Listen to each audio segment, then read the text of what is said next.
मैं 2005 में जब चीफ मिनिस्टर बना नवंबर में, और मई में जब दरबार कश्मीर में खुला, तो मेरा स्वागत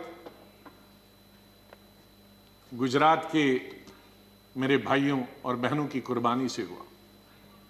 मैं अभी 2 ही दिन पहले पहुंचा था, तो वहां स्वागत करने का मिलिटेंट का यही तरीका था कि आप हत्या करो गरीबों की तो वही स्वागत होता। उसका मतलब था कि हम हैं, इस गलतफहमी में न रहना। निषाद बाग जो कि राजभवन के साथ,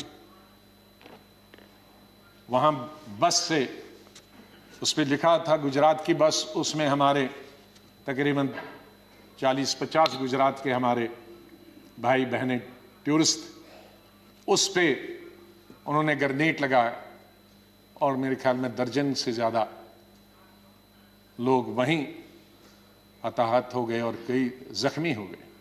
मैं फौरन तुरंत जगह पे पहुंचा, लेकिन तब तक पुलिस ने वो हटा दिया था। फिर मैं जैसे माननीय प्रधानमंत्री जी, इन्होंने भी डिफेंस मिनिस्टर से बात की, मैंने प्रधानमंत्री जी से बात की, जहाज़ आया मी-8 उनको लेने के लिए। लेकिन जब मैं एयरपोर्ट पे पहुंचा तो जाहिर है सिक्योरिटी वाले कहते हैं कि सीएम आ रहे हैं, सीएम आ रहे हैं। तो एयरपोर्ट पे ये सब जाने के लिए तैयार थे। हमारे जख्मी भाई, छोटे छोटे बच्चे। तो जब मैं एयरपोर्ट पे पहुंचा तो इन बच्चों ने, जिसका किसी का पिता मर गया था, किसी की मां मर गई थी, वो रोते रोते मेरे टांगों से जब लिपट गए तो मैं जोर से मेरी आवाजें निकल गई, ए खुदा ये क्या तुमने किया। मैं कैसे जवाब दूं इन बच्चों को, मैं कैसे जवाब दूं उन बहनों को जो यहां तफरी के लिए आए थे, सैर के लिए आए थे, और आज मैं लाशें लेकर इनके हवाले कर रहा हूं उनके माता पिता की। तो ये भावुक होने की जरूरी बात। आज हम ये अल्लाह से, भगवान से यही दुआ करते हैं कि इस देश से मिलिटेंसी खत्म हो जाए, इस देश से आतंकवाद खत्म हो जाए।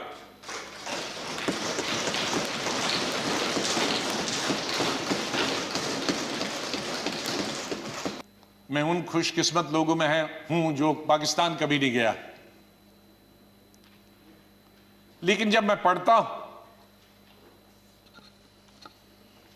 कि वहां किस तरह के हालात हैं पाकिस्तान के अंदर, तो मुझे गौरव महसूस होता है, मुझे फख्र महसूस होता है कि हम हिंदुस्तानी मुसलमान हैं। और बल्कि अगर मैं आज कहूंगा विश्व में किसी मुसलमान को अगर गौरव होना चाहिए, वो हिंदुस्तान के मुसलमान को गौरव होना चाहिए। हमने इन पिछले 30-35 सालों से अफगानिस्तान से लेकर इराक से लेकर और कुछ सालों पहले से देखे कि किस तरह से मुस्लिम देश खत्म हो जा रहे हैं एक दूसरे के अंदर, और एक दूसरे से लड़ाई करते हुए। वहां हिंदू तो नहीं है, वहां कोई क्रिश्चियन तो नहीं है, वहां दूसरा तो नहीं है जो लड़ाई कर रहा है, आपस में लड़ाई कर रहे हैं। और जो कल्चर है, हमदर्द तो लोग पाकिस्तान के बहुत थे, सुनने में आया है, मैं कभी गया नहीं, लेकिन जो समाज में बुराइयां हैं, दूसरे मुल्क के बारे में नहीं कहना चाहिए, लेकिन हम गौरव से ये कह सकते हैं कि हमारे मुसलमानों में वो बुराइयां खुदा न करे कि कभी भी लाए। तो आज हम गौरव से ये कह सकते हैं। लेकिन यहां मेजॉरिटी कम्युनिटी को भी 2 कदम आगे बढ़ने की जरूरत है, तभी मेजॉरिटी कम्युनिटी 10 कदम आगे बढ़ी। नहीं आएगी, मैं आप लोगों से बोल, नहीं आएगी याद तो बरसों नहीं आएगी, मगर जब याद आओगे तो बहुत याद आओगे। धन्यवाद गुलाम नबी जी।